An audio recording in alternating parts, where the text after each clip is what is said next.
तर 10 वर्षभन्दा बढी भयो, 13 वर्ष भइसक्यो। तर जलनको बारेमा कुरा गर्दाखेरि धेरै मान्छेले अब धेरै कुराहरू थाहा नपाएको कुराहरू पनि देखियो। कतिपय सामान्य कुराहरू रोकथाम कसरी गर्न सकिन्छ, सुरुको प्राथमिक उपचारहरू कसरी गर्न सकिन्छ, त्यति गर्दाखेरि मान्छेको समस्याहरू कम हुने र ज्यान पनि बच्न सक्ने कारणले गर्दाखेरि यो एकदमै महत्त्वपूर्ण विषय जस्तो मलाई लाग्छ। अर्को चाहिँ के छ भन्दाखेरि जलन जसलाई पनि हुन सक्दो छ। कतिपय हामीलाई के लाग्छ भने जलन भनेको गरिबलाई, मूर्ख मान्छेलाई अथवा अलि पापी मान्छेलाई त्यस्तोलाई मात्रै हुने हो कि जस्तो लाग्छ। तर मलाई आफूलाई पनि पोलेको छ। मलाई लाग्दैन कि तपाईँहरूमध्ये कसैलाई नपोलेको छैन होला, कसैलाई कुनै न कुनै तरिकाले पोलेको होला, सानो छोरो। त्यस कारणले गर्दाखेरि यो एकदमै महत्त्वपूर्ण विषय हो।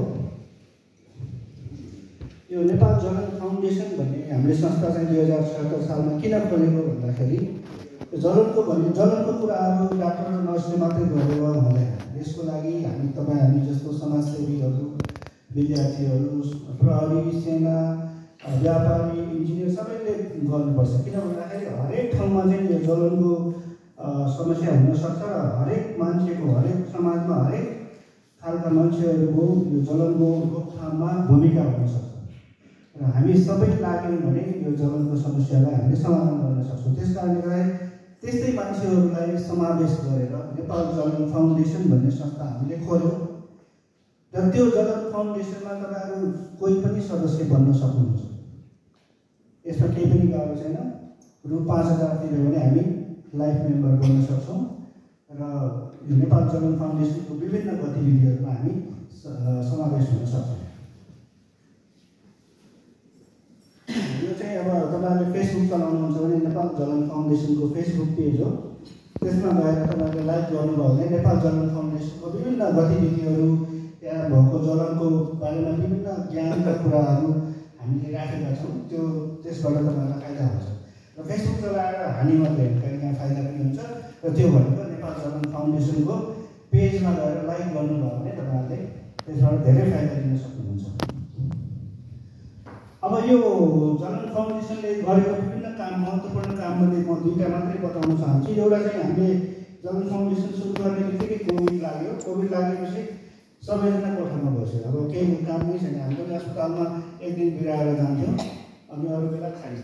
त्यसमा के गर्ने भनेर भन्दाखेरि हामीले के गर्यौँ भन्दाखेरि हरेक हप्ता हरेक महिना हामीले चाहिँ 1 वर्ष होइन, हरेक हप्ता हामीले चाहिँ यो जुम मिटिङ हामीले गऱ्यौँ। फेसबुकमा लाइभ गरेर जुम मिटिङ गर्दाखेरि संसारभरिको मान्छेहरू त्यो मिटिङमा आउनुहुन्थ्यो र हामीले चाहिँ त्यसमा जलन सम्बन्धी सचेतनाको कुराहरू हामी सबै गर्थ्यौँ। त्यो चाहिँ अहिले पनि हाम्रो फेसबुक पेजमा सबै हामीले आर्काइभ गरेर राखेका छौँ। तपाईँहरूले फुर्सद पायो भने हेर्नुहोला।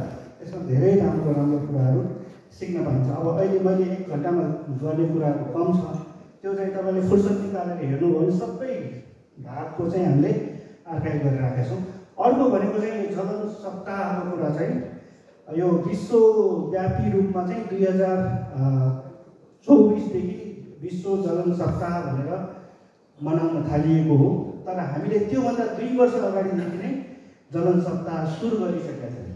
भनेपछि यो संसारमा अरू मान्छेले कुरा गर्नुभन्दा अगाडि नै हामीले त्यो कार्यक्रम भव्य रूपमा एक हप्ताको ठुलो कार्यक्रम हामीले गरेका थियौँ र त्यस पछाडि पोहोर साल हामीले चाहिँ पहिलो यो जलन सप्ताह हुँदाखेरि हाम्रो चाहिँ दोस्रो जलन सप्ताह हामीले गऱ्यौँ र यसपल्ट चाहिँ नोभेम्बरको पहिलो हप्तामा जलन सप्ताह हुँदैछ। त्यसमा पनि नेपाल जलन फाउन्डेसनले भव्य रूपमा कार्यक्रम गर्दैछ र मैले हाम्रो जितेन्द्र सरलाई र अध्यक्षज्यूलाई विशेष अनुरोध गर्न चाहेँ। पहिले पनि रोटरी क्लबले धेरै सक्रिय भएर यसमा सहभागी हुनुभएको थियो र यसपल्ट पनि रोटरी क्लब अफ यला लगायत अरू तपाईँहरूको च्यानलको नकर्मी समाज हुनसक्छ कि अथवा अरू तपाईँहरूको केही समाजहरू अथवा आमा समूह त्यस्तो हुनुहुन्छ भने यो कार्यक्रममा सहभागी हुन मैले पहिलेदेखि नै नियुक्त गर्दछु। अब जलनको कुरा किन गर्नुपर्छ भन्दाखेरि कुनै पनि समस्याको कुरा गर्दाखेरि हामीले त्यो कति ठुलो समस्या भनेर हामीले थाहा पाउनुपर्छ। जस्तो कि संसारभरिमा कुरा गर्नुहुन्छ भने तपाईँले 1,10,00,000 मानिसलाई हरेक वर्ष पोल्दो रहेछ। 1,10,00,000 भनेको नेपालको जनसङ्ख्याको आधी मानिस हरेक वर्ष पोल्दो रहेछ र त्यो मध्ये 95% जनता चाहिँ हामी विकासशील राष्ट्रबाट हुँदो रहेछ। 5% मात्रै विकसित देशको थियो। हुनाले धेरै जस्तो हामी नै बोल्दो रहेछ नि त। अनि यो जलवायु हामीले कुरा नगरेर कसले गर्ने होइन। र त्यो मध्ये लगभग 3.5 लाख मान्छेहरू मर्दा रहेछ। त्यो मर्ने मध्ये पनि आधा जस्तो त दक्षिण पूर्वी एसियामा नै छ। त्यस कारणले गर्दाखेरि विश्व स्वास्थ्य सङ्गठनले हाम्रो दक्षिण पूर्वी एसियालाई जलनको केन्द्रबिन्दु भनेर भनेको छ। जस्तै भूकम्पको केन्द्रबिन्दु भनेपछि के हुन्छ त, त्यहाँ भूकम्पले सबभन्दा बढी ड्यामेज हुन्छ। त्यसै गरेर जलनको केन्द्रबिन्दु भनेर हामीलाई किन भनेको भन्दाखेरि जलनको सबैभन्दा ठुलो असर हामी कहाँ छ। त्यस कारणले अब अहिले हामीले चाहिँ जलनको कुरा नगरेर अरू कुनै अब एकदमै हुँदै नगएको समस्याको कुरा गर्नु भनेको समय खेर फलाउनु जस्तो मलाई लाग्छ।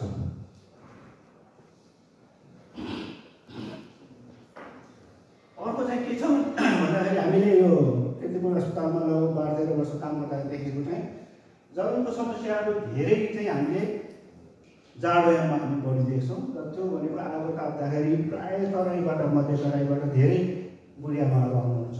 त्यहाँ आगो ताप्ने चलन छ, शीतलहर हुन्छ।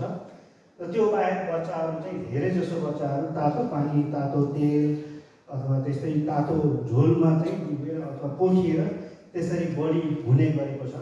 तर हालसालै हामीले के देख्यौँ भन्दाखेरि जाडो महिनामा जुन मात्रामा बढी देखिन्छ जलनको घटनाहरू पोहोर साल अहिले चाहिँ हामीले अलिक कम देखेका छौँ। त्यो किन भएको भन्दाखेरि अरू बेलामा पनि जलनको बिरामीहरू हाम्रो अस्पतालमा आउन लागेको भएर, तर वास्तवमा भन्यो भने जाडो महिनामा नै बढी हुन्छ जलनको घटनाहरू। तर अस्पताल आउने घटना हेर्दाखेरि चाहिँ अहिले 2 वर्षमा चाहिँ 12 मास नै त्यत्तिकै मात्रामा जलनको बिरामीहरू आइरहेका छन्। र त्यहाँ हेर्नुभयो भने चाहिँ हामीले चाहिँ सबैभन्दा बढी चाहिँ जलनको घटना चाहिँ आगोले पोलेरै हुन्छ। 60% जस्तो आगोले पोलेर हुन्छ भने लगभग 25% जस्तो चाहिँ तातो झोलले पोलेर हुन्छ। र 15% जस्तो यो करेन्ट लागेर। तपाईँलाई अचम्म लाग्ला, 100 जना कीर्तिपुर अस्पतालमा भर्ना भएको छ बिरामी भने 15 जनालाई त करेन्टले पोलेर आएको छ। त्यो कति एकदम खतरा हो। त्यो धेरै ठुलो। विकसित देशमा 5% भन्दा कम छ त्यो। किन भन्दाखेरि त्यहाँ तारहरू खुल्ला राख्ने चलन छैन। त्यो अन्डरग्राउन्ड राख्छ। घरमा पनि तारहरू हुन्छ। हाम्रो त घरमा पनि तार जोताउन लागेको त हामी लगिरहेको हुन्छौँ। मल्टिप्लकमा थुप्रो डिभाइसहरू हामी जोडिरहेको हुन्छौँ। बच्चाहरू सजिलै सुन्न सक्छ। हिँड्दाखेरि नै करेन्ट लगाएर खुट्टा काट्नु परेछ कतैतिर हिँड्नु। त्यस्तो घटनाले गर्दाखेरि विद्युतीय चलन हामी कहाँ एकदमै धेरै छ। र बच्चाहरू चाहिँ हामीले देखेकोमा चाहिँ 1/3 जस्तो बच्चाहरू नै जलेर आउँछ हाम्रो अस्पतालमा। त्यो भनेको पनि एकदम गम्भीर हो। किन भन्दाखेरि बच्चाहरू भनेको हाम्रो देशको भविष्य। उनीहरू चाहिँ जलेर अपाङ्ग भएर अङ्गभङ्ग भएर बस्नु भनेको 1/3 जनता त्यस्तो भयो भने हामीलाई कति समस्या हुन्छ होइन। त्यस कारणले गर्दा बच्चाहरूलाई पनि बचाउनु पर्ने आवश्यकता धेरै छ। र नेपालमा चाहिँ धेरै जसो जलनको घटना चाहिँ यो खुल्ला आगोमा खाना पकाउने कारणले गर्दाखेरि। अब अहिले हालसालै चाहिँ धेरै ग्यासको चलन बढी आएको छ। तर अझै पनि धेरै ठाउँ यस्ता छन् जहाँ चाहिँ यो खुल्ला आगोमै पकाइन्छ। र विश्वमा पनि अझै पनि आधी जनसङ्ख्याले खुल्ला आगोमै खाना पकाउने अथवा उज्यालोको लागि अथवा न्यानोको लागि ताप्नलाई यो खुल्ला आगोमै प्रयोग गर्ने गर्दछ। अब नेपालको कुरा गर्नुहुन्छ भने हरेक वर्ष चाहिँ लगभग 56 देखि 60 हजार मान्छे चाहिँ पोलिँदो रहेछ। र लगभग 2000 मान्छे चाहिँ जलेरै मर्दो रहेछ नेपालमा। त्यो पनि ठुलै नम्बर हो होइन। र तर अब के छ भन्दाखेरि यो सबै पोलेको मान्छेहरू अस्पतालै जानुपर्छ भन्ने पनि छैन। कतिपय तपाईँहरूलाई थाहा छ नि, सबैजनालाई केही न केही पोलेको छ। तपाईँहरू अस्पताल त जानुभएन, म पनि गएन होइन। भनेको मतलब सबै अस्पताल जानुपर्ने चाहिँ होइन। 2000 देखि 5000 जति मान्छेहरू अस्पताल जानुपर्ने गरेर चल्दो रहेछ।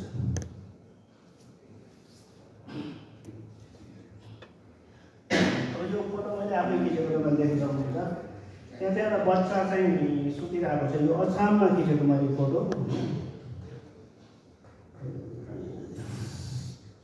यहाँ देख्न सक्नुहुन्छ बच्चा सुतिरहेको छ। यहाँनिर चाहिँ पकाउने ठाउँ छ होइन। यहाँनिर त्यो बाख्रा बाँधेको छ। यस्तो खालको घरमा बस्छ नेपालको गाउँमा।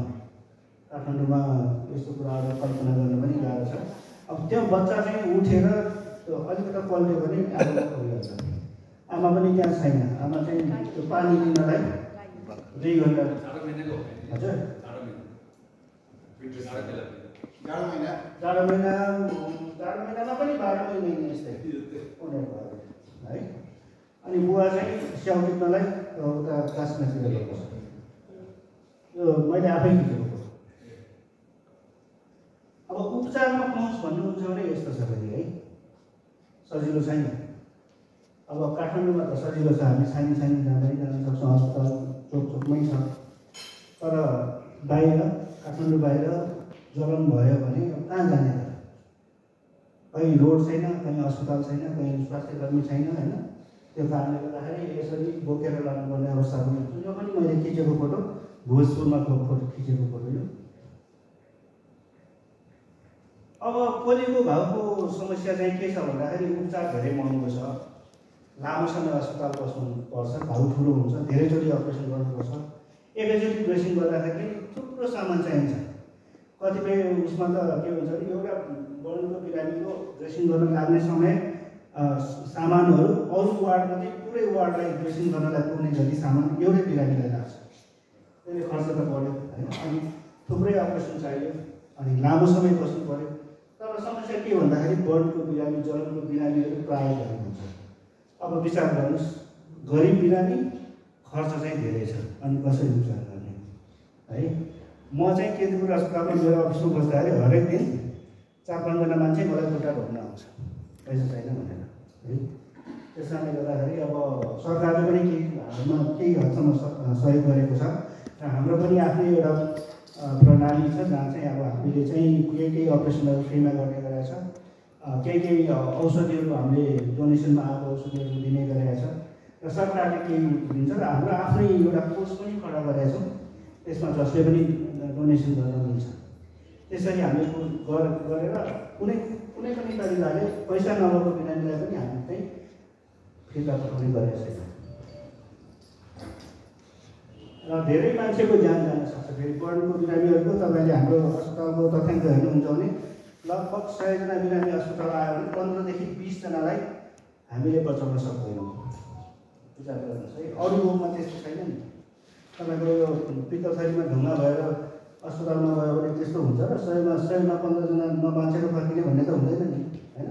त्यो भनेको धेरै ठुलो छ। विचार गर्नुहोस् त, त्यो ठाउँमा आफूलाई राखेर हेर्नुहोस्, बर्न भएर अस्पतालमा जानुभयो अनि डाक्टरले भन्छ कि अब 85% त बाँच्ने सम्भावना छ, 15% त थाहा छैन भने तपाईँहरू कस्तो फिल गर्नुहुन्छ होइन। त्यस्तै अवस्था छ र मृत्यु भएन भने पनि अङ्ग हुने सम्भावना धेरै छ।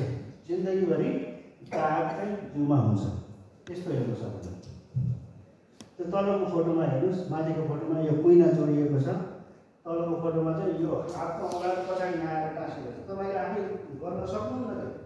त्यो दागले बिस्तारै बिस्तारै बिस्तारै त्यो माथि ल्याएर टाँसिदिन्छ है। अब यस्तो मान्छेले कसरी पढ्ने, कसरी लेख्ने, कसरी केही पनि गर्न सक्दैन। अब यो चाहिँ समाजको लागि भार हुन्छ। त्यसको लागि हामी सबैले ट्याक्स तिरिरहेको छौँ। सरकारले त विकलाङ्ग भनेर भत्ता त दिइरहेछ नि, त्यो भत्ताको पैसा त हामीले दिइरहेछ। त्यस कारणले जलनमा रोकथाम गर्नु भनेको तपाईँ हामी सबैको दायित्व हो। यो अर्को बिरामी उसको अपरेसन अगाडिको पछाडिको फोटो यो पनि अब यो हेर्नुहुन्छ भने यो स्ट्रोक पड्केर भएको महिला होइन, उहाँको घाँटी जोडिएको थियो, पछि अपरेसन गरेर सिधा गऱ्यो भने अर्को बच्चा यहाँ हेर्न सक्नुहुन्छ अपरेसन गर्नु अगाडि पछाडि। यस्तो अपरेसन हामी नेपालभरि गएर फ्रीमा गरिरहेछौँ। गएको लगभग 20 वर्षदेखि गरिरहेछौँ। लगभग 6-7 हजार बिरामीहरूले अपरेसन गरेर यस्तो काम गर्न सक्ने बनाइसक्यो। अब यसमा पनि हेर्नुहुन्छ खुट्टा कोही बेला माथि टाँसिएको छ, खुट्टा लाउनु पनि गाह्रो। तल हेर्नु सक्नुहुन्छ, हामी छुट्याएर। अब केतुपुर अस्पतालमा हामीले अब सुरु गर्दाखेरि धेरै बिरामीहरू आएको थिएन। सुरुमा हेर्नुहुन्छ भने 42 जिल्लाबाट मात्रै बिरामी आएको थियो र पछिल्लो 2 वर्षमा चाहिँ हामीले 75 जिल्लाबाट बिरामीहरू आउनु थाल्यो। इन्डियाबाट पनि आउनु थाल्यो है। अब किन भन्दाखेरि अरू ठाउँमा छैन होइन, अरूले गर्दैनन्। कतिपय ठाउँमा भएको बर्न वार्डहरू पनि बन्द गर्यो। जस्तो केएमसीमा सुरुमा बर्न वार्ड थियो, त्यहाँ बर्न वार्डै बन्द गरिदियो। त्यसरी टिचिङमा चाहिँ 9 बेडको थियो, पछि घटाएर 5 बेड गरायो। वीर अस्पतालमा भूकम्पको बेलामा बर्न वार्डै बन्द भयो। अहिले भर्खरै खोलेको छ तर त्यति जब चलेको छैन। त्यसरी चाहिँ यो नम्बर चाहिँ बढ्दै गएको छ। अब यो जलनको जोखिम विशेष गरेर अब अशिक्षा एउटा कारण हुनसक्छ, तर जस्तै पढे लेखेको प्रोफेसर डिनहरूलाई पनि भएको मैले देखेको छु। अब मान्यलाई भएको त तपाईँले सुनिहाल्नुभयो, चन्द्र भण्डारीलाई, अनि अर्थमन्त्रीलाई भएको पनि सुन्नुभयो, विष्णु पौडेललाई, अनि त्यसपछि त्यही बेलामा मेयरलाई पनि भएको सुन्नुभयो, धनराज आचार्यलाई, होइन। त्यस कारणले यो जलाइ पनि हुनसक्छ, तर प्रायः गरेर जो मान्छेले आगो खण्ड आगो बढी प्रयोग गर्छ, बस्ने ठाउँ सुरक्षित छैन, झुपडीहरूमा त्यस्तोमा बस्छ, उहाँहरूलाई प्रयोग गर्छ। त्यस कारणले गर्दाखेरि यो रोकथामको कुरा गर्दाखेरि हामीले 3 कुरा गर्छौँ। 3 भनेको एउटा चाहिँ एजुकेसन भनेको अवेरनेसको कुरा, जसरी मैले तपाईँलाई गरिरहेको छु। यो कुराहरू तपाईँहरूले सुनेपछि सबैलाई बताउनु होला, घरमा बताउनु होला, साथीहरूलाई बताउनु होला, ग्रुपमा बताउनु होला। यी भने एजुकेसन भयो। अर्को यी भनेको इन्जिनियरिङ भयो। जस्तो कि हामी यहाँ बस्दाखेरि अलिक सुरक्षितै महसुस गर्छौँ, किन भन्दाखेरि तारहरू सबैतिर सर्कस्ट छैन, होइन, फ्युज होला भन्ने छैन, केही छैन, आगो छैन। र घटना भइसकेपछि पनि जाने एक्जिट डोर चाहिँ मैले देखेन, एउटा मात्रै डोर रहेछ, होइन। त्यो कुराहरू इन्जिनियरिङमा आउँछ। अनि अर्को इन्फोर्समेन्ट अफ ल भनेको चाहिँ कस्तो भन्दाखेरि जस्तो कि मार्क्सको घटना सबैलाई थाहा छ नि त। पहिला रक्सी खाएर ड्राइभ गर्नु पनि पाइन्थ्यो। अहिले के गर्यो भन्दाखेरि त्यसो गरेर लाइसेन्सको पद बाँड्न थाल्यो। अनि कति घटेको छ नि त मार्क्सको घटनाहरू, त्यसले गर्दा दुर्घटनाहरू पनि धेरै घटेको छ। त्यसै गरेर जलनको उपचारमा पनि हामीले त्यस्तै खालको इन्फोर्समेन्ट अफ ल लगाउन सक्यो भने धेरै घटना कम हुन्छ। एउटा उदाहरण चाहिँ के छ भने एसिड बर्नको कुराहरू थियो। पहिले एसिड बर्नको घटनाहरू धेरै थियो। अहिले चाहिँ के गर्न थाल्यो भन्दाखेरि जघन्य रूपमा चाहिँ एसिडको घटना गरायो भने 25 वर्षसम्म जेल जान्छ मान्छे। त्यसले गर्दाखेरि घटना एउटा घट्यो। अर्को चाहिँ के छ भने तपाईँले त्यत्तिकै लाइसेन्स नलिकन एसिड बेच्न पाउनुहुन्न, त्यो गऱ्यो भने पुल्न लाग्छ, त्यसले पनि भयो। त्यो इन्फोर्समेन्ट ल हो। अब दिनहुँ चाहिँ अब विभिन्न काम गर्दाखेरि हामीले विभिन्न कारणले गर्दाखेरि बोल्छ। कतिपय अवस्थामा सामान्य घटनाहरू हुन्छ जुन हामीले त्यतिकै लिएको हुन्छ भने कतिपय अवस्थामा गम्भीर खालको घटनाहरू हुन्छ।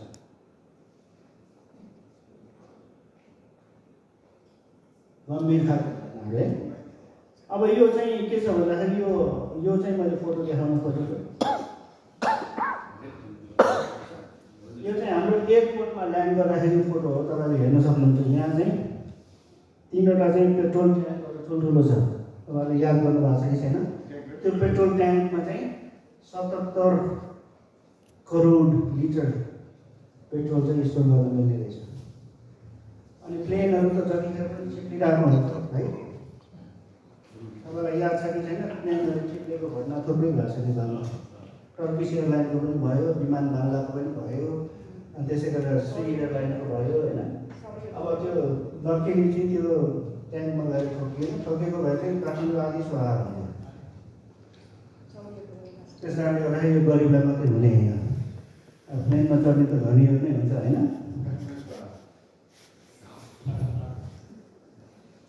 अब यस्तो यो चाहिँ मैले किन देखाएको भन्दाखेरि यो दुर्घटना हुने 2टा कारण छ। एउटा चाहिँ हाम्रो असुरक्षित वातावरण र अर्को हाम्रो चाहिँ यो सुरक्षाको चेतनामा कमी।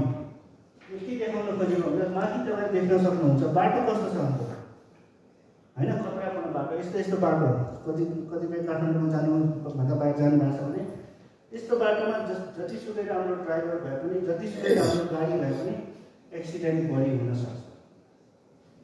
तर तल हेर्नुहोस्, जतिसुकै राम्रो बाटो भए पनि यसरी यात्रा गऱ्यो भने पनि त दुर्घटना हुनसक्छ नि, होइन।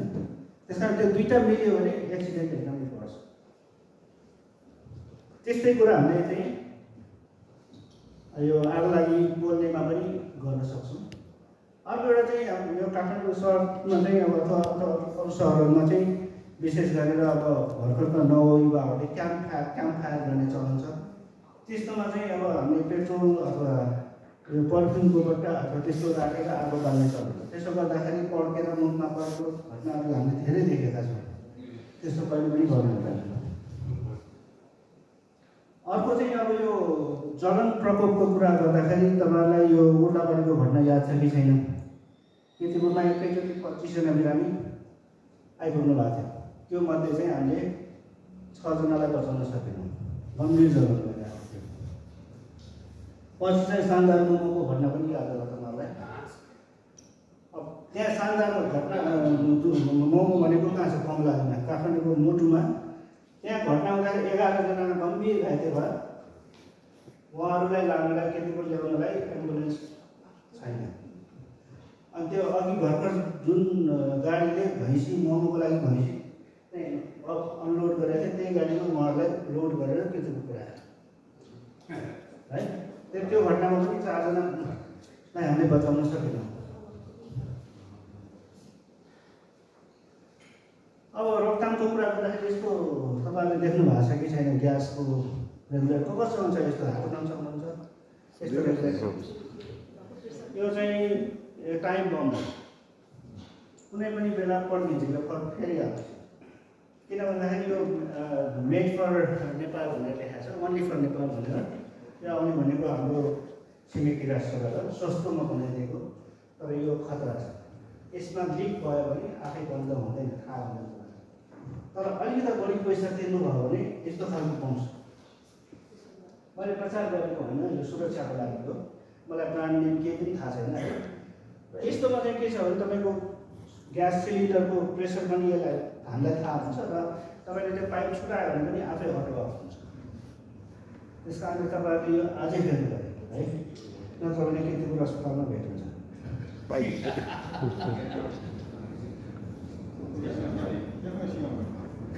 अनि बच्चाहरूको पनि विभिन्न खालको भनौँ न, तपाईँले हेर्नु सक्नुहुन्छ। यहाँ आमाले फोन गरिराख्नु भएको छ, अनि बच्चाले टेबल पोस्ट तानिरहेको छ, भाडा तान्न खोजिरहेको छ, यो विभिन्न कुराहरू छ। यो बच्चाहरूले कुताहरू कसरी छोइरहेको छ भनेर कसरी उनलाई बसाउन खोजिरहेको छ। केमिकलहरू पनि हामीले भण्डारण गर्दाखेरि यो काठमाडौँमा सुनको कामहरू पनि धेरै हुन्छ। त्यस्तो ठाउँमा पनि बच्चाहरूले नभेटाउने गरेर राख्नुपर्छ, लगेर राख्नुपर्छ। र इलेक्ट्रिक बल्ब चाहिँ हामी कहाँ किन बढी हुन्छ भन्ने एउटा कारण चाहिँ यो पनि हो। र अर्को एउटा के छ भने जलनको घाउ लामो समयसम्म निको भएन भने क्यान्सर पनि हुन्छ। त्यो चाहिँ तपाईँहरूले थाहा पाउनु पऱ्यो। र पछि चाहिँ हामीले अपरेसन गरेर यस्तो क्यान्सर।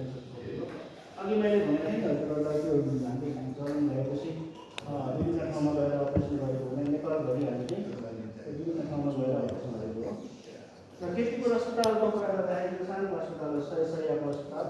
अहिले चाहिँ सरकारले चाहिँ राष्ट्रिय रेफरल सेन्टर भनेर जलनको लागि भनेको छ। केतुपुर नगरपालिका र पेट नेपाल भन्ने संस्थाले संयुक्त रूपमा चलाएको हो। यो जलनको बिरामीहरू भर्ना भएको नम्बर हेर्नु चाहनुहुन्छ भने सुरुको वर्षमा 90 जनाबाट 2023मा चाहिँ 790 भयो, 24मा चाहिँ 754 र 25को चाहिँ सेप्टेम्बरसम्म 651 जना बिरामी भर्ना भइसकेको छ। यो नम्बर 800 भन्दा बढी हुनेवाला छ यसबाट। यसरी बढिरहेको छ। र बच्चाहरू मैले भने जस्तो 100 जनामा 30 जना बच्चाहरू नै छन्।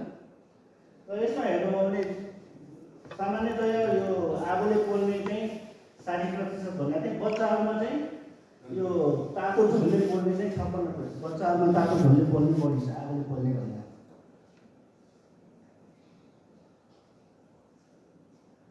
अब यो विश्व स्वास्थ्य सङ्गठनले के भन्छ भन्दाखेरि 80% भन्दा बढी जलनका घटनाहरू रोकथाम गर्न सकिन्छन् हाम्रो सानो प्रयासले। त्यस कारणले गर्दाखेरि यो एकदमै महत्त्वपूर्ण छ, हेर्नु होला।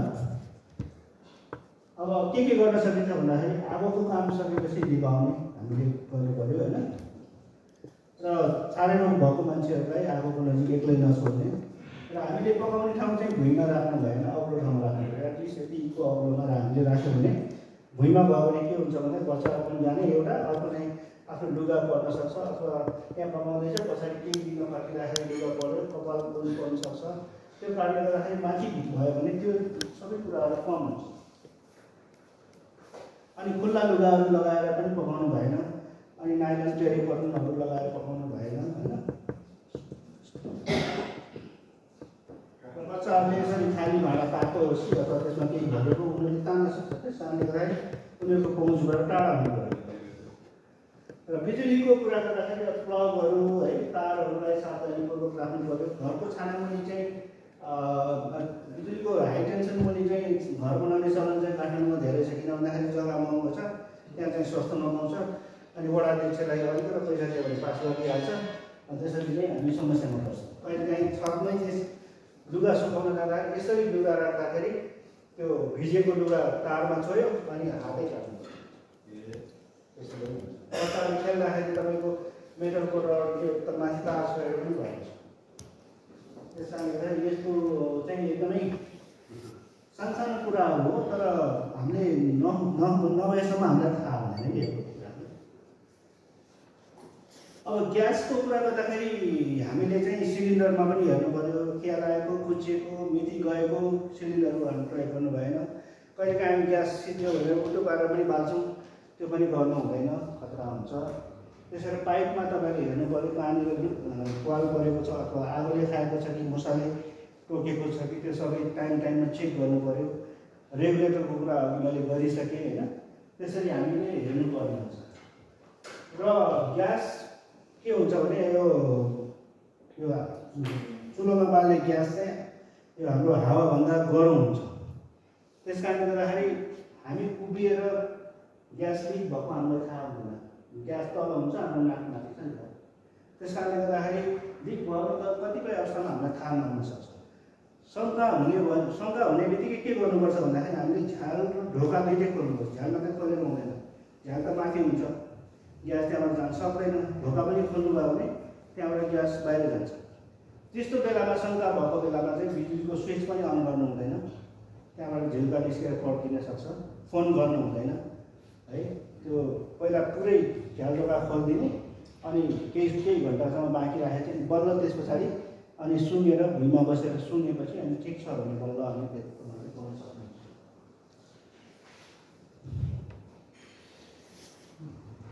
अब यो विभिन्न न्युज लिकको मैले देखाउन चाहेँ। यो बसन्तपुरमा चाहिँ ग्यास स्टोभमा लिक हुँदाखेरि यो आगो लाग्दा यस्तो हो। अब नेपाल भारतको चाहिँ यो बन्द हुँदाखेरि हामीले चाहिँ ग्यास पाउनै गाह्रो। अनि एकजना मेरो साथीले के भन्नुहुन्थ्यो भने मेरो त घरमा ग्यासको स्टोर छ, कति आनन्द छ, त्यसलाई ल्याइदिउँ भनेर भन्नुहुन्थ्यो। अनि बसिसकेपछि मैले यो देखाएँ उहाँलाई, अब यो ल्याउने हो कि तपाईँ आफै कृति रूपमा आउँछ भनेर मैले भनेको थिएँ होइन। कोही एनी टाइम पड्किन सक्छ होइन। अब त्यसै गरेर यो सहरभित्र पनि पेट्रोल पम्प यति धेरै छ कि तपाईँको हामीले चाहिँ त्यो पेट्रोल पम्पमा चाहिँ पेट्रोल भन्दाखेरि चुरोट खाइरहेको मान्छे पनि देख्छौँ, फोन युज गरिरहेको मान्छे पनि देख्छौँ। खासमा भने गाडीको इन्जिन पनि अन गर्नु हुँदैन ग्यास त्यो पेट्रोल भन्दाखेरि। एउटा स्टेसन पेट्रोल स्टेसनबाट अर्को पेट्रोल स्टेसन 500 मिटर पनि छैन, घना बस्तीको बिचमा छ। त्यसले गर्दाखेरि एउटामा आगो लाग्यो भने अर्कोमा तुरुन्तै समाउँछ। पेट्रोल त एकदमै प्रचलनशील हुन्छ र बिचको सारा घरहरूलाई स्वाहा पर्छ। त्यस कारणले गर्दाखेरि यो टाइम बम जस्तै छ र सरकारले अब पेट्रोल पम्प हटाउने तयारी भनेर यो पहिला यो जेएनजी भन्दा अगाडिको सरकारको कुरा, अब जेएनजीको सरकारले के गर्छ थाहा छैन। अब आगो लागिहाल्यो भने गर्ने के त होइन। अब रोकथामको कुरा त अब नलाग्दै गर्ने कुरा हो, लागिहाल्यो भने गर्ने के। पहिलो कुरा त आगो निभाउनु पर्यो। निभाउन अब आफूलाई लागेको छ भने चाहिँ हामीले चाहिँ आत्तिएर दौडेर भाग्यो भने के हुन्छ भने हावाले चाहिँ त्यसलाई अझै ठुलो बनाइदिन्छ। त्यस कारणले हामी सुरक्षित ठाउँमा पुगेपछि हामी टक्क उभिनुपर्छ र भुइँमा गर्नुपर्छ अनि लडिदिनु। स्टप ड्रप एन्ड रोल भन्छौँ हामी। त्यो गऱ्यो भने जिउमा लागेको आगो निप्छ। तर आफूलाई आगो लागेको होइन, अरू मान्छे हो भने चाहिँ उहाँलाई चाहिँ तपाईँले आफ्नो ब्ल्याङ्केटले चाहिँ छोपेर आगो निभाइदिन सक्नुहुन्छ। त्यो गरिसकेपछि दोस्रो नम्बरमा हामीले गर्ने चाहिँ जिउको गहना लुगाहरू सबै निकालिदिनुपर्छ। किन भन्दाखेरि त्यसमा पनि तातो हुन्छ र तातोले छालामा जति समयसम्म सम्पर्क भयो त्यति नै तपाईँको घाउ चाहिँ गहिरो भएर जान्छ। त्यस कारणले 2 नम्बरमा त्यो गर्ने र 3 नम्बरमा चाहिँ बगिरहेको पानीमा चाहिँ आफ्नो कोलेको भागलाई राख्यो भने त्यो पानीले सोसेर लिन्छ। जस्तो कि हामी प्रेसर कुकरमा भात पकायौँ, अघि सानो हतार भयो, त्यो सिटीको ग्यास खोल्नलाई हामी के गर्छौँ, त्यसलाई चाहिँ बाटामा राखेर प्रेसर कुकर राख्यो भने त्यो बाटाको पानी एकछिनमा तातो हुन्छ, प्रेसर कुकर सेलाउँदै सेलाउँछ। त्यसको सट्टा चाहिँ हामीले डाइरेक्ट धारामा राख्यो भने प्रेसर कुकर छिटै सेलाउँछ नि त, त्यस्तो त्यो कारणले गर्दाखेरि हजुर कुकरमा बिग्रिन्छ त बिग्रिन्छ, पड्किनुभन्दा बिग्रिनै ठिक नै होइन। मैले टाइम नभएको बेलामा मैले उदाहरण मात्रै दिएको। अर्को उदाहरण चाहिँ अन्डा छोडाउने बेलामा, उसिनेको अन्डा छोडाउने बेलामा त्यतिखेर त अन्डा किन्दिँदैन होला है। त्यतिखेर पनि हामी पानीमा डुबाएर राख्यो, पानी तातो हुन्छ अनि त्यो अन्डा सेलाउनु पाउँदैन। तर धारामै राख्यो भने अन्डा छिटो सेलाउँछ। मैले भन्नु खोजेको के भने बगिरहेको पानीले चाहिँ जिउमा भएको तातो छिटो सोसेर लिन्छ।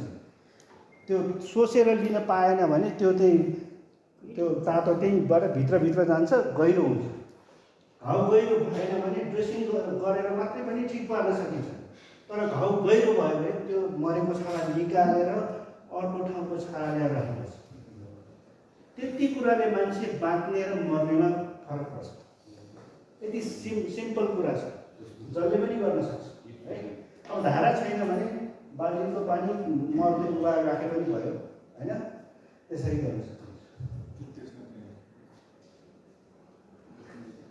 जे पाए त्यही कुरा घरमा लगाउनु भएन, यो त धेरैजनाले गर्नुभयो होला है। सुरुमा अलिकता शीतल जस्तो लाग्छ, तर यसले गर्छ के भन्दाखेरि त्यहाँ एउटा पातलो तह बनाउँछ जसले चाहिँ तातोलाई बाहिर निस्किन दिँदैन।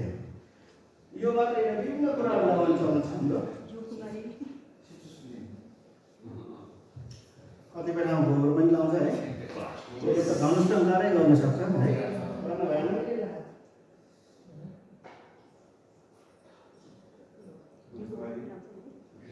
बेसार पनि यो औषधि हुन्छ भनेर लगाउने छ, बेसारको लेप लगाउने चलन छ। त्यो पनि सुरुमा नचिस्याउँदाखेरि नलगाउने, पछि लगाएर खास फरक नपर्ला होइन। घिउकुमारीको कुरा छ, कतिपय मान्छेले यसलाई चलनको लागि त औषधि नै हो भन्छ। औषधि हो पक्का पनि, तर जतिखेर घाउ सेलाउँछ अनि त्यसपछि मात्रै। पहिले नै त्यो लगाउनु भयो भने त्यसको त्यसले पनि एउटा पत्र बनाउँछ, तातोलाई निस्किन दिँदैन। अब यो पनि लगाउने चलन छ, काटेर लगाउने, अन्डाको सेतो लगाउने चलन छ होइन। अब बरफले त झन् छिटो चिसो पार्छ भन्नु होला, त्यो पनि होइन। बरफले त झन् ड्यामेज गर्छ। जस्तो कि हाम्रो हिमाल चढ्न जाने मान्छेहरूको औँलाहरू खाएको देख्नु भएको छ नि, हिउँले खाएको भने त्यो पनि एक प्रकारको जलन नै हो, फ्रस्ट बाइट। त्यो एक प्रकारको जलन नै हो। त्यहाँ के हुन्छ भने त्यसले चाहिँ त्यहाँको रगतको नसालाई खुम्चाइदिन्छ, रगत नपुगेपछि त्यहाँको मासु मर्छ। अब जलन भएको घाउमा चाहिँ पहिले नै ड्यामेज भइरहेछ, त्यहाँ अब तपाईँले त्यो बरफ राखेर त्यहाँको रगतको नसालाई खुम्चाइदिनु भयो भने त्यहाँ फर्दर ड्यामेज हुन्छ। त्यस कारणले गर्दाखेरि आइस राखेर पनि गर्नु भएन, सामान्य धाराको पानीले गर्नु पर्यो है त। यस्तो देखिन्छ, आइस राखेर गऱ्यो भने यस्तो निलो भएको छ हेर्नु। अनि अर्को चाहिँ अब त्यति गरिसकेपछि अस्पताल जानु पर्यो भने चाहिँ हामीले पुनर्जन्य झोल, जीवन झोल दिँदै जानुभयो भने राम्रो, खाली पेट बस्ने होइन। अस्पताल नजिकै छ भने तपाईँले त्यो घाउलाई चाहिँ प्लास्टिक अथवा सफा कपडाले त्यतिकै बेरेर नजिक जान सक्नुहुन्छ। जस्तो यहाँ पाटनमा आउनुहुन्छ, त्यतिखेर अस्पताल जानु पऱ्यो भने त्यसमा मलम सलम लगाइराख्नु जरुरी। पहिला सेलाउनु पऱ्यो, घाउ चिस्याउनु पऱ्यो, त्यस पछाडि त्यसलाई प्लास्टिकले अथवा सुतीको कपडाले बेरेर अस्पताल जानु पऱ्यो। तर टाढा छ भने जस्तो चितवनबाट आउनु पऱ्यो अथवा चितवनबाट आउनु पऱ्यो भने चाहिँ त्यसमा मलम लगाएर आउँदाखेरि घाउमा इन्फेक्सन हुने चान्स कम हुन्छ। अब अलिकति म छालादानको बारेमा पनि रिक्वेस्ट भएको भएर म सानो हुन्छ, अब 2 मिनटमा सकिन्छ।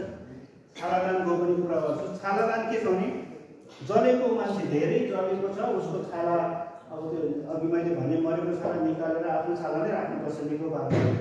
तर 30% शरीरको 30% भन्दा बढी जलेको छ भने त्यो मान्छेलाई आफ्नो छालाले पुग्दैन। अब हामीले त्यो ढाकेर भने त्यो त्यहाँ चाहिँ पाकेर त्यो इन्फेक्सन चाहिँ जिउभरि फैलेर मान्छे चाहिँ ज्यान गुमाउनुपर्छ। त्यस कारणले त्यस्तो बेलामा हामीले चाहिँ मरेको छालालाई निकालेर अरूले दान गरेको छालाले छोपेर केही समय हामी उसलाई बचाउन सक्छौँ। त्यसको लागि हामी छालादान हो र 2014 देखि हामीले चाहिँ नेपाल स्किन ब्याङ्क भनेर केटीपुर अस्पतालमा खोलेको छ। अब यो चाहिँ मरेपछि छाला दान चाहिँ के छ भने सबभन्दा उत्तम, ड्रेसिङ मध्येमा सबभन्दा राम्रो। जस्तो कि तपाईँलाई पानी तिर्खा लागेको छ भने कोक खाएर हुँदैन नि, बियर खाएर पनि हुँदैन, रम खाएर पनि हुँदैन, पानी तिर्खाको पानी नै चाहियो। रगत जिउबाट बगिरहेछ भने रगतै दिनु पऱ्यो, सलाइन मात्रै दिएर पनि भएन होइन। त्यस कारणले गर्दाखेरि हाम्रो जिउमा यदि छाला गएको छ भने त्यसलाई विभिन्न खालको ड्रेसिङले मात्रै राम्रो हुन्छ। त्यसको लागि छाला नै भयो भने अझ राम्रो, तर यो पनि अस्थायी नै हो, तर राम्रो हुन्छ। अब यो चाहिँ सस्तो किन हुन्छ भन्दाखेरि मरेपछि दान दिने कुरा हो, निःशुल्क हो, यसमा लगानी केही छ, यसमा केही खर्च छ, तर हामीले अहिलेसम्म लगाएको छालाहरू निःशुल्कमै हामीले गरेका छौँ। र जो मान्छेले दान गर्नुहुन्छ उहाँको जिउमा कुरूपता हुँदैन, किनभने हामीले निकाल्ने छाला एकदमै कागज जस्तो पातलो हुन्छ, यसले भित्रसम्म खाल्टो बनाउने अथवा भित्र पाउनु बनाउँदाखेरि त्यस्तो केही पनि हुँदैन। र छाला दिइसकेपछि रक्तस्राव पनि हुँदैन त्यहाँबाट। र यसले के गर्छ भने बिरामीलाई बचाउने सम्भावना बढी हुन्छ र दुखाइ पनि कम हुन्छ र अस्पतालमा भर्ना हुने समय पनि कम हुन्छ, छिटै नै निको भएर बिरामी घर जान्छ। र हामीले चाहिँ कस्तो कस्तो बिरामीबाट दाताबाट छाला लिन मिल्दैन भन्दाखेरि यो 16 वर्षभन्दा मुनिका दाताहरू छ, अथवा जस्तो इन्फेक्सनहरू, एचआइभी एड्सहरू, हेपाटाइटिसहरू, अथवा छालाको रोग भएकोहरू, जिउमा इन्फेक्सन भएकोहरू, जन्डिस भएर मरेको, क्यान्सर, छालाको क्यान्सर त्यस्तो भएको बिरामीहरूको दाताकोबाट हामीले छाला निकाल्दैन। अरू सबैबाट निकाल्नु मिल्छ, जुनसुकै भयो। 16 वर्षदेखि माथि 100 वर्ष, 102 वर्ष, 5 वर्षको मान्छेले पनि छाला दान दिन मिल्छ।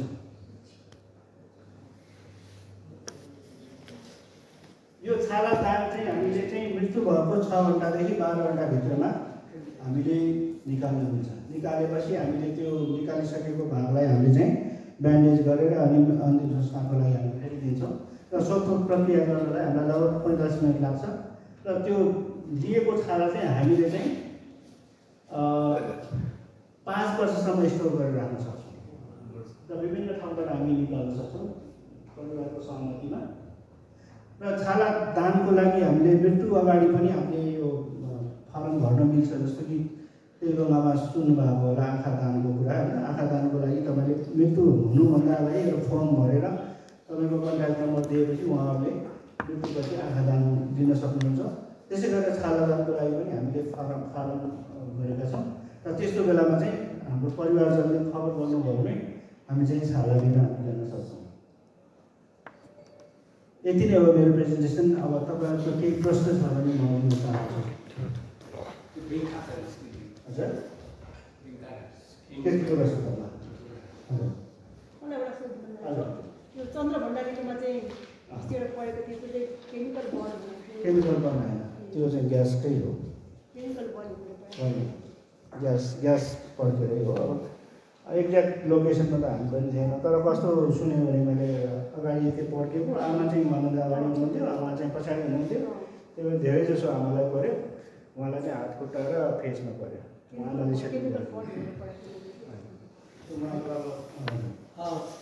यो डेड बडीको भन्नु भने अनि के त्यसको जस्तै कि ब्लडको जस्तै त्यो पनि म्याच गर्नुपर्छ? एकदम राम्रो क्वेसन गर्नुभयो।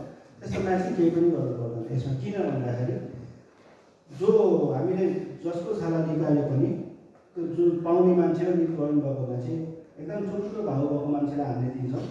उहाँहरूको चाहिँ प्रतिरक्षात्मक प्रणालीहरू, इम्युन सिस्टम चाहिँ सटडाउन भएको हुन्छ।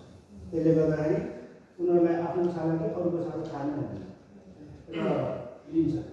3 हप्तासम्म आरामसँग लिन्छ। 3 हप्ता पछाडि के हुन्छ भन्दाखेरि ऊ चाहिँ इम्प्रुभ भएर आयो, त्यो घाउ सकेपछि इम्प्रुभ भएर आउँछ। त्यतिखेर बल्ल उसले थाहा पाउँछ ए यो अर्को छाला रहेछ भनेर। अनि त्यसपछि बल्ल अलिअलि गर्दै त्यो निस्किन थाल्छ। त्यति बेलासम्म हामीलाई चाहिँ उसको आफ्नै छाला राख्छ, हामीले टाइम दिन्छ कि यसले। त्यो चाहिँ एकदम स्थायी चाहिँ होइन, त्यो अस्थायी हो। तर यसले बिरामी बच्न सक्ने सम्भावना बढी हुन्छ। कतिपय अवस्थामा हामीले चाहिँ बच्चाहरूको जन्म हुँदाखेरि बाबुआमाको छाला पनि लिएर राखेका छौँ लाइफ ड्युरेसन। त्यस्तो बेलामा चाहिँ हामीले छाला निकाल्नु परेन, किनभने त्यहाँ म्याचिङ भयो। हामीले म्याचिङ गरेनौँ, तर त्यो म्याचिङ भएर थुप्रै मान्छेलाई हामीले बचाएका छौँ त्यसरी। अनि यो डोनेसन गर्दाखेरि जस्तै कि अब आँखा एक ठाउँमा डोनेसन गर्ने, ठाउँमा गर्ने, अब कसरी होल बडी नै डोनेसन गराएको छ भने त्यही गएर सबैले लिएर आउनु सक्छ कि सक्दैन? यस्तो छ। अब यो चाहिँ अब अलिकति तपाईँले भनेको एकदमै व्यवहारिक प्रश्न हो। हामीले चाहिँ आँखा ब्याङ्कसँग सहकारी गरेका छौँ।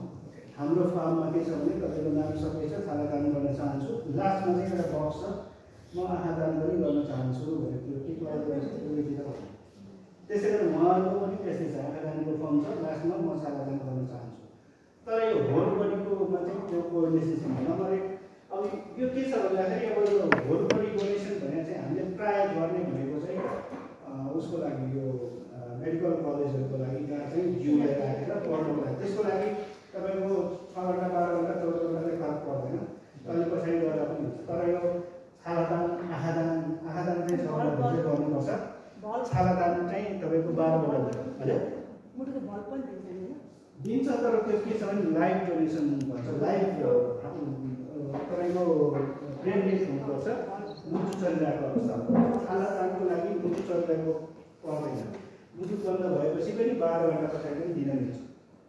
त्यो अलिकति फरक छ। किडनीहरू दिन मिल्छ, लिभर दिन मिल्छ। अर्गन डोनेसनको लागि तपाईँको लाइभ ब्रेन डेड भएको मान्छे तर मुटु चलिरहेको हुन्छ, जस्तो एक्सिडेन्टहरूमा हुन्छ नि त, यहाँ मान्छेहरू गर्नुहुँदाखेरि तपाईँको त्यो अमेरिकातिर चाहिँ यो बाइकहरू एकदम ठुल्ठुलो बाइकहरू हुन्छ, अनि कति मान्छेहरू हेलमेट नलाइकन एकदम उनीहरू चलाउँछ, त्यहाँ चाहिँ उनीहरूलाई चाहिँ मोटरसाइकल भन्छ, डोनर साइकल भन्छ कि त्यहाँ सबै डोनर साइकल भन्छ।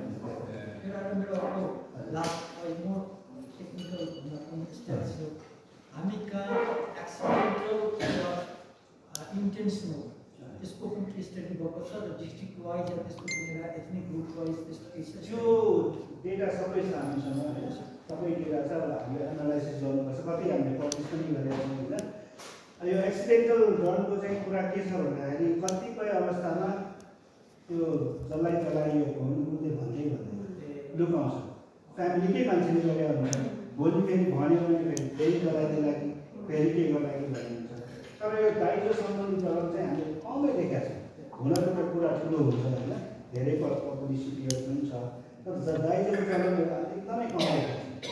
अस्ति एउटा हजुरलाई थाहा पनि भने रौतहटमा चाहिँ एकजना केटाले केटीको हुँदाखेरि केटीलाई मारेर बाकसमा राख्यो, अनि केटाले आफूलाई चलायो नि त होइन।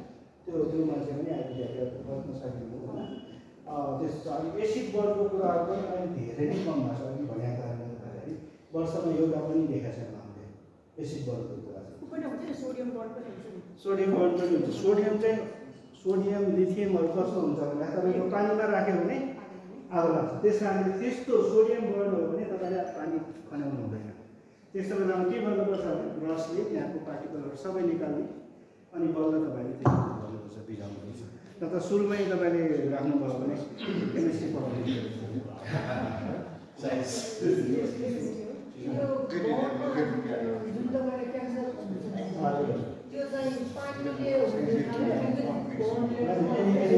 जुनसुकै वर्ड मात्रै होइन, म भन्छु राम्रो क्वेसन आयो। कुनै पनि उहाँको प्रश्नको उत्तर दिनु, कुनै पनि बर्नको कस्तो हुन्छ, बर्न अथवा चोट लागेको अरू खालको एक्सिडेन्ट भएको चोटमा पनि त्यो घाउ राम्रोसँग निको हुन पाएन भने के हुन्छ भन्दा ठुलो घाउ छ, हामीले बन्द गरेनौँ, अपरेसन गरेर बन्द गरेनौँ अथवा स्किन ग्राफ्ट राखेन भने के हुन्छ भने जिउले चाहिँ निको पार्न खोज्छ, तर के हुन्छ त्यहाँ बन्ने दाग छ, अलिकति चल्ने बित्तिकै फुट्छ, फेरि त्यो स्टेबल हुँदैन। त्यो निको हुने फुट्ने गर्दै गर्दाखेरि त्यहाँ सेल डिभिजन छिटो हुन थाल्छ र एब्नर्मल सेल निस्किन थाल्छ र त्यसले गर्दाखेरि त्यहाँ स्टोमोसेल कार्सिनोमा हुने एक प्रकारको मार्जरिन अल्सर भन्छौँ हामी। जुनसुकै बर्नमा पनि हुन्छ, अरू खालको लिडमा पनि प्रपर ट्रिटमेन्ट भएन भने हुनसक्छ, तर त्यो हुनलाई वर्षौँ लाग्छ। कम्तीमा 5 वर्षदेखि 70 वर्षपछिसम्म पनि भएको देखाएको छ। दल निस्केको थियो है, त्यसमा अब स्किन केमा राख्दाखेरि कम त भयो, तर दल अलिकति भयो। हामीले त्यस्तोमा प्राय अब तातोले हुँदा चिसोले सेकेको छ। फोका हुन्छ नि, पानीको हुन्छ नि, फुटाल्नु हुन्छ कि फुटाल्नु हुँदैन? मैले भन्न बिर्सेको तर तपाईँले निकाल्नु। अब फुटाल्न नहुने कारण फुटाल्नुपर्छ भन्नु तपाईँ आफै भन्नुहुन्छ। म त्यो हामीले फोका राखेपछि त्यसको बेफाइदा के छ भन्दा नम्बर 1 कतै तपाईँले चलाउनु पर्ने ठाउँ छ, हातमा यहाँ पछाडि यत्रो ठुलो फोका छ, तपाईँले हात चलाउनु सक्नुहुँदैन। यहाँ फोका छ, गाह्रो छ, मुख नजिकै छ, खाना गाह्रो भयो होइन। त्यो छ एउटा। अर्को चाहिँ के छ, तपाईँले फुटाउनु भएन भने बजार घुम्नु जानुभएको छ 3 फुट छ, त्यहाँ त इन्फेक्सन हुन्छ। अर्को कुरा तपाईँले त्यो फोका राख्नुभयो, त्यो माथि औषधि लाउनुभयो, तल घरमा त पुग्दै पुग्दैन होइन, माथि त्यो मरेको छाला हो नि त, त्यो माथिको औषधि बस्यो। अब त्यो औषधि त भित्र जानुपर्ने, तपाईँले लगाएको औषधि त पुग्दै पुग्दैन होइन। अर्को चाहिँ के छ भन्दाखेरि तपाईँले त्यो फोका चाहिँ ननिकालेपछि त्यो भित्रको घाउको अवस्था कस्तो छ त, गहिरो छ कि गहिरो छैन कि, अपरेसन गर्नुपर्छ कि पर्दैन, त्यो पनि थाहा छैन। अब उपचार गर्न थाहा भएछ जानुपर्छ होइन। तर त्यो कहाँ भने जहाँ पाए जस्तो पायो त्यस्तो उसले उकाल्नु हुँदैन, इन्फेक्सन हुन्छ, धनुष्टङ्कार हुन्छ। अस्पतालले एउटा कन्ट्रोलिङ लाग्नुमा हामीले फुटाउनु पर्छ। लाइफबाट रिपोर्ट हुन्छ हजुर लाइफ त्यही हो। यसमा कतिको फ्याकल्टी रेट कस्तो अब यस्तो छ, त्यो चाहिँ के हुन्छ भने हामीले इलेक्ट्रिकल बल्बको कुरा गरेर 3 थरीको बल्बको कुरा गर्छ। लो भोल्टेज भने 1000 भोल्टभन्दा कम, हाई भोल्टेज भने 1000 भोल्टभन्दा बढी, र भेरी हाई भनेको मिलियन्स अफ भोल्टेज हुन्छ। लो भोल्टेज भने हाम्रो घरभित्रको एप्लायन्सेसहरूमा हुने हो। हाई भोल्टेज भने हाइड्रोजन लाइन, बाहिरको लाइनहरूमा, र लाइटनिङको चाहिँ भेरी हाई हुनुपर्छ। यस्तोले मेन उसले भेटायो भने कुनै मान्छे ढालेको त्यसको हाँगा बिगाले चाहिँ छोडेर अलिअलि घर गएर अस्पतालमा आएको चाहिँ छ, त्यस्तो चाहिँ बाँच्छ होइन। र कतिको स्ट्रङ कुन चाहिँ मेन उसले हानेको हामी त्यसमा भयो, त्यो मेनले हामी लास्ट प्रश्न होला। अब तपाईँहरूलाई कतिसम्म फन्ड आइरहेको छ, मिलिरहेको छ कि छैन, कस्तो छ? अब के छ भन्दाखेरि हाम्रो चाहिँ अब मैले भने अघि वर्षमा 800 जना बिरामी भर्ना हुन्छ। त्यो मध्ये के छ भन्दाखेरि लगभग 80% मान्छेलाई केही न केही सहयोग चाहिन्छ। 20% मान्छेले ठिकै छ, म क्याबिनमा बस्छु, म आफै गर्छु भन्ने छ है। र एउटा बिरामीको खर्च चाहिँ लगभग तपाईँको 2 लाखदेखि 14 लाखसम्म पर्छ है। अब फन्ड त पुगेको छ भनेर कसरी भन्ने हामीले कसरी ल्याइराख्नु छ? अब त्यही त मैले भने विभिन्न उपायहरू सर्कस गरिरहेको छ हामीले है। उपचार त गर्नैपर्छ। यहाँ उपचारको हामीले अपरेसनभन्दा हाम्रो लकिली हाम्रो टिम ठुलो छ, अरू डाक्टर साहब, यङ डाक्टर साहबले अपरेसन गर्नुहुन्छ। हामीले चाहिँ त्यही फन्ड कसरी गर्ने होला त्यो सोचिरहेको छ। अहिले चाहिँ के छ भन्दाखेरि म हजुरलाई हाम्रो के छ म बताइहाल्नु। एउटा चाहिँ नम्बर 1 चाहिँ हामीले त्यहाँ बिरामी भर्नाउन आयो भने र हामीले डिपोजिट गर्न सकेन भने हामी फिर्ता पठाउँदैनौँ। मान्छे छैन भने कतिपय लावारिसलाई हामीले राखेका छौँ। वीर अस्पतालबाटै लावारिस पठाएको छ, वीर अस्पतालले लावारिस हामीलाई पठाउनु भने विचार गर्नु होइन। हामीले त्यसलाई पनि लिएका छौँ। कसरी गर्छौँ भन्दाखेरि अब अस्पतालमा पनि हामीले अलिकति फन्ड बनाएको छ। एउटा चाहिँ चल्ती फन्ड छ, त्यसमा चाहिँ भएको उसबाट हरेक बिरामीलाई 1 लाखको दरले हामीले सपोर्ट गर्ने भनेर भनेका छौँ। त्यो पनि 14-15 लाख छ, अब थपिँदै गर्छ, खर्च हुँदै गर्छ। अर्को चाहिँ हाम्रो इन्डाउमेन्ट फन्ड छ, त्यो भनेको यो कोष एउटा छ। त्यसमा चाहिँ अब हाम्रो उद्देश्य भनेको 1 करोड पुऱ्याउने हो, ताकि हरेक वर्ष चाहिँ 10 करोड जति चाहिँ हामीलाई ब्याज आओस्। तर त्यो चाहिँ अहिले 30-35 लाख मात्रै भएको छ।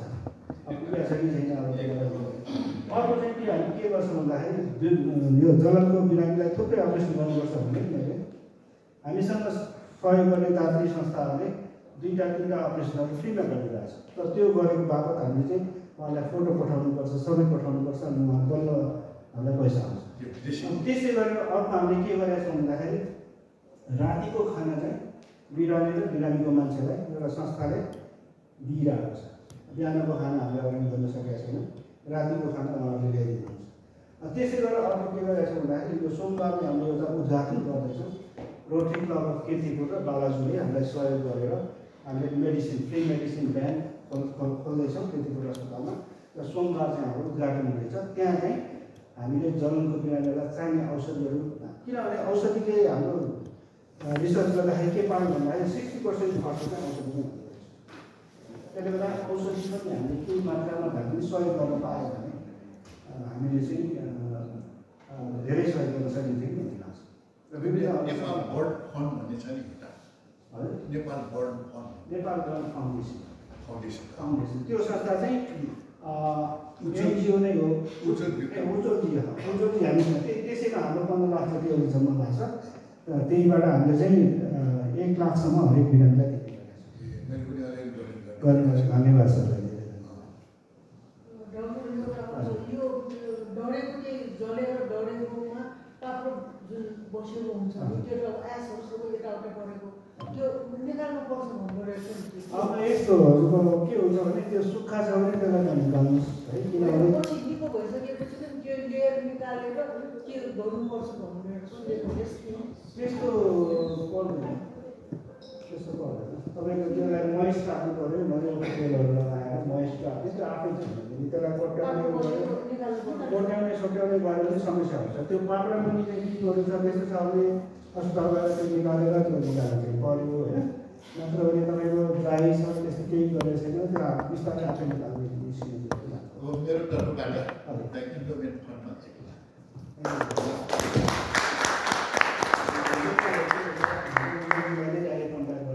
क्या उसमा दिएको छु त्यो वहीँमा दिउँ कि तपाईँ जहाँ दिए पनि हामी चाहिँ के छ भने हामी पैसा छँदैनौँ, पैसा छुन हामीलाई मन छैन, उहाँले नै गर्नुहुन्छ, उहाँले उहाँलाई सुरेन्द्र गोविन्द जोशी धेरै धेरै धन्यवाद।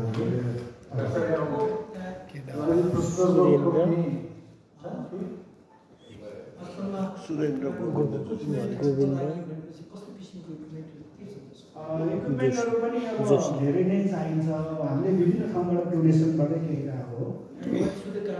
हाम्रो रोटीबाट त्यस्तोमा हामीले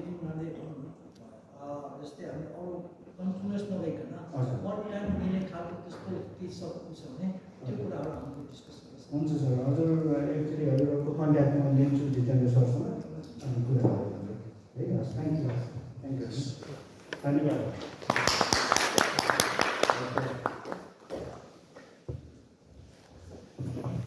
दर्शकले सामाजिक क्रियाकलापमा खासगरी उहाँको टिमले यो विशेष गरेर बच्चाहरू खुले हुन्छ जन्मदाखेरि उहाँले निश्चित उपचार गर्नुहुन्छ। धेरैजनाले रहेछ, धेरै जिल्लामा बसेको छ, त्यो मात्रै यहाँले जानकारी गराउँछु। र अर्को कुरा, हाम्रो यस क्लबको मेजर डोनर सुरेन्द्र गोविन्द जोशीज्यूले जुन 1 लाख रुपियाँ दिनुभएछ, त्यस्तै म पनि यता नकर्मी समाजको तर्फबाट हामी दर्शकलाई जलन फाउन्डेसनबाट 50,000 रुपियाँ दिन चाहन्छु। अनि अर्को एउटा प्रश्न चाहिँ के हो भन्दा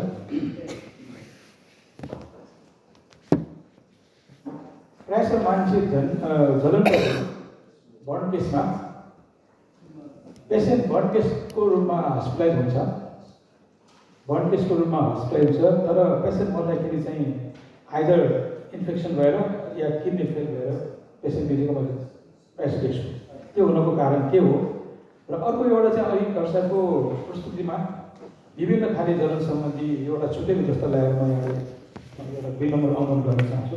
मैले धेरै देखेँ के भने एकछिन आउँदै हरेक घरमा प्रेसर कुकर हुन्छ र प्रेसर कुकरको दाल जस्तो पकाउँदाखेरि त्यो पाल बन्द भएर म्याक्सिमम् एक्सप्लोड हुन्छ। त्यसले पनि धेरै दुर्घटना चाहिँ निम्त्याएको मैले त्यो तपाईँको डिस्कसमा म त्यो देखेँ। प्रेसर कुकरको त्यो दाल तताउँदाखेरि माथिको पाल जाम भएर अनि एयर प्रेसरले पड्कियो, जल्यो अनि घाउ चोट लाग्यो, त्यस्तो निकै देखेको छु। अनि अर्को कुरा चाहिँ हाम्रो साथमा जुन जलन सम्बन्धी हस्पिटल त्यो अहिले परिचालन छ कि छैन त्यो पनि म जान्न चाहन्छु। धन्यवाद। 3टा प्रश्न मैले सम्झिन्छु होला। एउटा चाहिँ इन्फेक्सनको कुरा होइन। इन्फेक्सन चाहिँ के छ भन्दाखेरि मुख्य हाम्रो छालाको काम के भन्दाखेरि बाहिरको ब्याक्टेरियाहरू अरूबाट हामीलाई बचाउने हो होइन। अब छाला नभएपछि वातावरणमा भएको ब्याक्टेरिया समेत हाम्रो जिउमा सजिलै जान्छ। प्रश्नको के हुन्छ अघि मैले भने हाम्रो प्रतिरक्षा प्रणाली इम्युन सिस्टमले काम गर्न सक्छ, त्यसले गर्दाखेरि इन्फेक्सन सजिलै हुन्छ र उहाँको पनि जान्छ। त्यो भनेको सुरुको जलनको 48 घण्टासम्म मृत्यु हुने कारण चाहिँ पानी नपुगेर हो। जीवनजल खानुपर्ने कारण त्यही हो, पानी नपुगेर सुरुको 48 घण्टा र सुरुको त्यस 48 घण्टा कटेर बिरामी बाँच्यो भने त्यस पछाडि चाहिँ सुरुको 1 हप्तामा मर्ने भनेको इन्फेक्सन भएर मर्ने, त्यो 2टा चाहिँ मर्ने कारण। त्यसलाई कम गरेर हामीले गर्नुपर्ने के त भन्दाखेरि इन्फेक्सनलाई कम गरेर हामीले गर्नुपर्ने मरेको छाला निकालेर तुरुन्तै घाउ छोप्दिन पायो भने त्यो चाहिँ कम हुन्छ। र त्यसको लागि हामीलाई राम्रो आइसियु केयर पनि चाहिन्छ। र हामीले केटीपुरमा चाहिँ अब आइसियु त छ हाम्रो, तर हामीले खोजेको जस्तो छैन। हामीले चाहिँ एउटा नयाँ चाहिँ सरकारी बेडको हस्पिटल बनाउने भनेर लागिरहेको छ। त्यहाँ चाहिँ सायद अन्तर्राष्ट्रिय स्तरको हामीले चाहिँ जलनको आइसियु सहितको सेवा हामीले गर्ने प्लान छ। अर्को चाहिँ अब दोस्रो नम्बरमा चाहिँ के थियो यो प्रेसर कुकरको यो जलनको यति धेरै थरीको छ कि मैले अब यहाँ बताउन पाइनँ धेरै धेरै यस्तो युनिक तरिकाले बर्न भएर आउँछ कि त्यो सबै हामीले एकैचोटि बताउन सक्छ हामीले सामान्यतया वर्गीकरण गर्छौँ त्यही कारणले वर्गीकरण गर्छौँ त्यसमा सबै पर्छ जस्तो कि सुरुमा मैले भने आगोले पोल्ने बर्न फ्लेम बर्न भने 60%, त्यो तातो झोलले पोल्ने भनेको स्कार्ब भन्छ त्यसलाई 25%, अनि इलेक्ट्रिकल बर्न भने चाहिँ बिजुलीले पोल्ने 15%, अनि त्योभन्दा कम चाहिँ हाम्रो केमिकल बर्नहरू रेडिएसन बर्न त्यति हामीले चाहिँ राखेपछि त्यसमा हजुरले भनेकोदेखि सबै पर्छ। त्यो अब अर्को साँखुको कुरा गर्दाखेरि दुर्भाग्यवश अब साँखुको सुरु भएको लगभग 30 वर्षै पुग्न आयो होइन।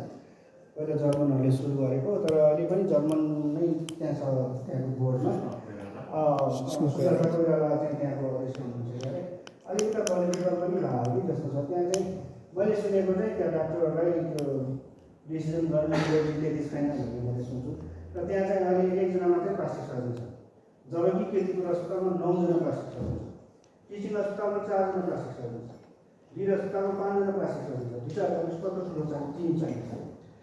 अब टिम पनि कम छ र त्यसले गर्दाखेरि त्यहाँको अहिले जलनको बिरामीहरू धेरै नै कम छ। अहिलेको अवस्था के भयो?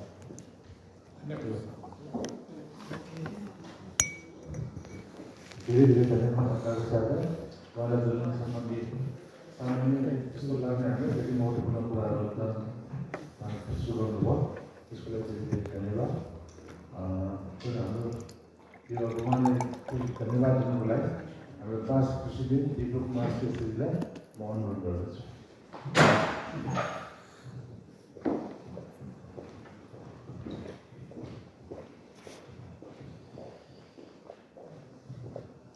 Suena हजुर डाक्टर